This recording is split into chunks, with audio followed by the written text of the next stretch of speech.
જય માતાજી મિત્રો, કેમ છો બધા? મજામાં ને? હું પણ મજામાં અને તમે પણ મજામાં જ હશો. તો આજે તુલસી 11 છે, તો આજે તુલસી વિવાહ છે. તો આજે આપણે જવાનું છે બાલાજી મંદિર, જ્યાં તુલસી વિવાહનું આયોજન સરસ મજાનું થાય છે. તો તમારે પણ તુલસી વિવાહનું આયોજન જોવું હોય અને તુલસી વિવાહ જોવા હોય તો છેલ્લે સુધી આ વિડીયો જોતા રહેજો. આ છે બાલાજી મંદિરનો ગેટ, જે વર્ષો જૂનું મંદિર છે, ઘણા વર્ષો જૂનું મંદિર છે. હવે આપણે જવાનું છે આ મંદિરની અંદર. અંદર જઈને બધા આપણે દર્શન કરશું, બધું જોઈશું. આજે છે તુલસી વિવાહ, તો તુલસી માના પણ દર્શન થશે અને બધી બહુ મજા આવશે. ઠાકર ભગવાન આવશે પરણવા, એટલે હવે આપણે જઈશું આની અંદર. તો આપણે ચાલતા થઈ ગયા છીએ આની અંદર. હવે બધું જોઈશું આજે. હવે આપણે આવી ગયા છીએ અંદર. હવે બધા સેવકો બેઠા છે અહીંયા. આ બધા સેવકો છે. હવે આપણે જઈશું અંદર દર્શન કરવા માટે. તો આપણે હવે આવી ગયા છીએ અંદર. હવે પહેલાં આ છે ગણપત દાદાનું મંદિર. ગણપતિ દાદા બધાની મનોકામના પૂર્ણ કરે એવી આશા કરીશું. આ છે ગરબી અંબે માની, મા નવદુર્ગાની, એમના પણ દર્શન કરીશું. પછી આ છે બાલાજી મહારાજ.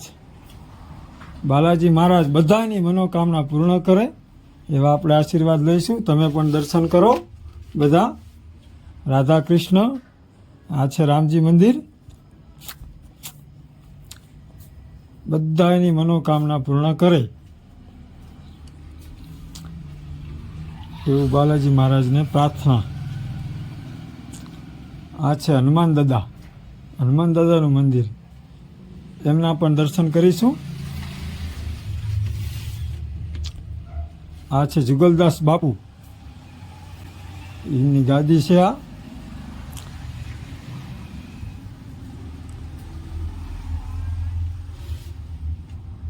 આ છે હિંમતરામ બાપુ.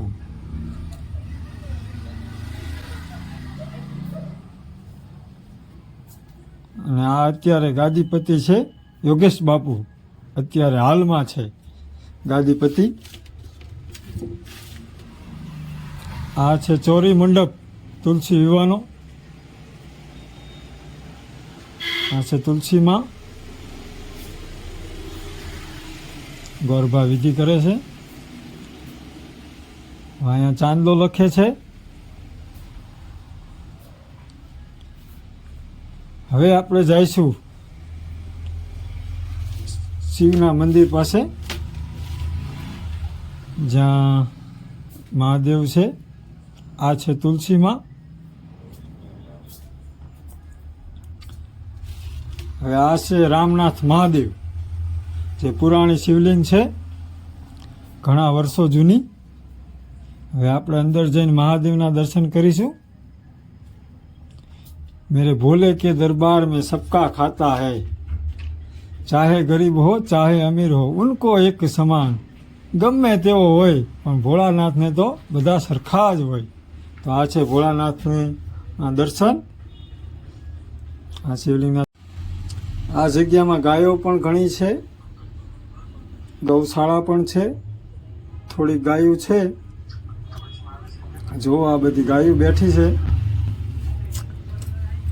આ બધી ગાયો છે, બધું આ મંદિરમાં જ છે, તમે જોઈ શકો છો.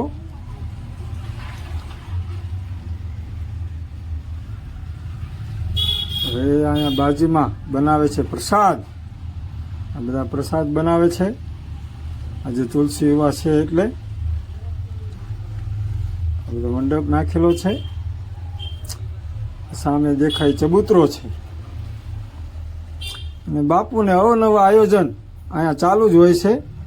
બધા આયોજન બાપુ કરે છે. ગુરુ પૂર્ણિમા તો એટલી સરસ મજાની હોય છે કે હજારો પબ્લિક, હજારો ભાવિક ભક્તો પ્રસાદ લે છે. પછી રામનવમી હોય, જન્માષ્ટમી હોય, બધા જ પ્રસંગો બાપુ સરસ મજાના ઉજવે છે આ જગ્યા ઉપર.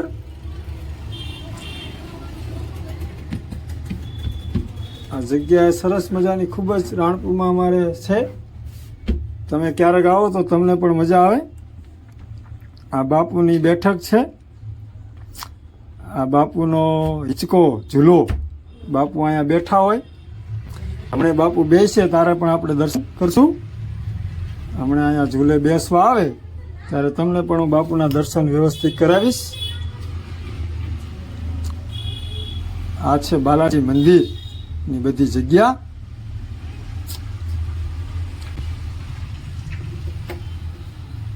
ઘણા ભક્તો આવે છે અહીં કણે, રોજ ડેલી સર્વિસ ભક્તો હોય. આ છે હિંમતરામ બાપુ. બધા સેવકો પીરસવામાં પણ ઊભા રહ્યા છે. અને 11 છે એટલે બધો ફરાળી મોરૈયો, બટેકાનું શાક અને શેરો, આ બધા જો જમણવારમાં પ્રસાદ લે છે. ઘણા હજારો માણસો પ્રસાદ લે છે. આ બધા ભાવિક ભક્તો છે જે જાન આવી હતી એટલે પ્રસાદ લે છે. ઘણા સેવામાં પણ માણસો છે, બધા કાયમ સેવા આપવાવાળા. બધા પ્રસાદ લે છે. આ બધા પીરસવા ઉભા રહ્યા છે. જો કેટલા ભાવિક ભક્તો છે. કૃષ્ણજી જેવા રાજા રે માય રામા, ચોથું મંગલ વરતાય રે. ચોથા મંગળ દીકરી આગળ હાલે, ત્રણ ફેરામાં વરજ આગળ હોય, ચોથા મંગળ દીકરી આગળ હોય. શું લેવા ખબર છે કે ભગવાન બોલે કે ચોથા મંગળ આગળ ફરે ને એ બીજા ન બોલ, દીકરી મોર હાલે. ગંગા મૈયા મેં જબ તક પાણી રહે, મેરે સजना तेरी जिंदगानी रे मैया. हेलो कंसार वाला આવી જજો. ચારે ચાર મંગળમાં તમે જે દાન આપશો તમારી દીકરી ઠાકર આપશે. તમે તમારી દીકરાને આપશો ઠાકર આપશે. બધા ફેરામાં हेलो કન્યા કંસાર વાળા. કંસાર કેવો ગયો લાગે રે, આ ભારો રોલર કરવો લાગે. સાસુજી તો સદીને રંગાર ફિરેઠી અમલિયાની ડાળ, એવો મોરાલિયા મે છોરે ગઢને ગામ રે વસીલા વીરા તમે કોયલને રે ઉડાનો હોયા આપણા દે. કોયલ માગે કદલાની જો એ મારો રાજા કેરે લાખીએ આંધળી એવા વીરા તમે કોયલ ને રે ઉડાડો ઓયા આપણા દે. કોયલ એટલે કન્યા, મોરલો એટલે વરાજો. કોયલ માગે ચુંદડીની જોડ, હે મારા રાજા માગે રે લાખેલ લાડડી હે મારા વસીલા તમે કોયલ ને હે ઉડાડો ઓલા આપણા દે.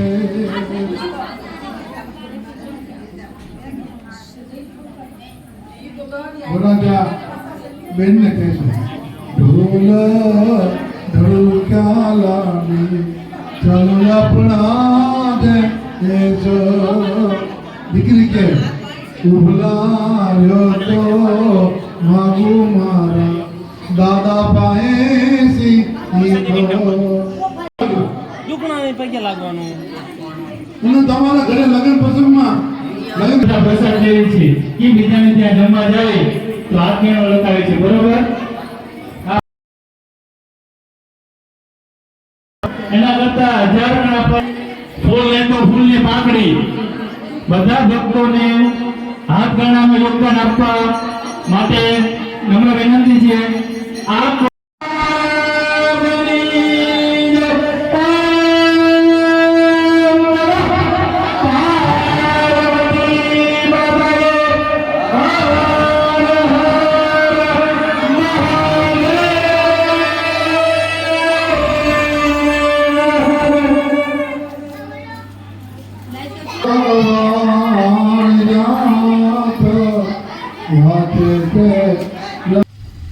બધા જ સેવકોને બાપુએ બોલાવીને સાથે હરી મળીને બધાએ પ્રસાદ છેલ્લે લીધો.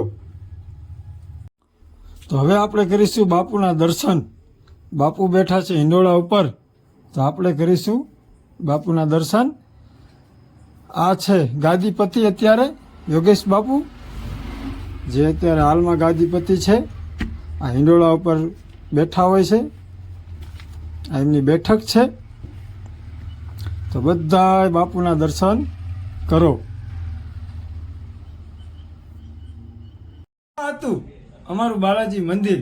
જો તમને અમારો વિડીયો ગમ્યો હોય તો અમારી ચેનલને લાઈક કરો, શેર કરો અને સબસ્ક્રાઈબ કરો. ફરી મળીશું બીજા વિડીયોમાં. તો બાય બાય.